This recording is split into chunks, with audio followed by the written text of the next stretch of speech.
Territoire de la Première Nation d'Alderville, à 2 heures de Toronto, en Ontario. Sur les marches de l'église, des jouets et des chaussures d'enfants. Un hommage aux petits êtres disparus dont les restes ont été découverts quelques mois plus tôt de Kamloops à Mariéval. Derrière nous, il y a les bureaux du conseil de bande, anciennement une école industrielle.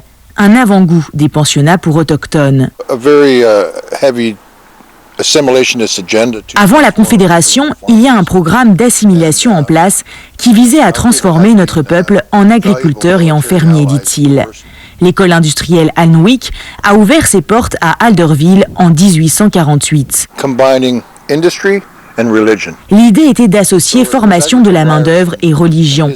L'établissement est géré par des méthodistes avec l'appui financier des Ojibwés de Mississauga qui y emmènent leurs enfants volontairement. Ils donnaient 25% de leur rente annuelle.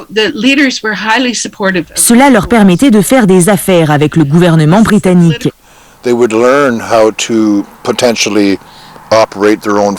Leur intention était que leurs enfants soient sur un pied d'égalité avec les Blancs. Mais ils réalisent vite qu'on veut faire disparaître leur langue et que l'objectif est de soustraire l'enfant à l'influence des parents.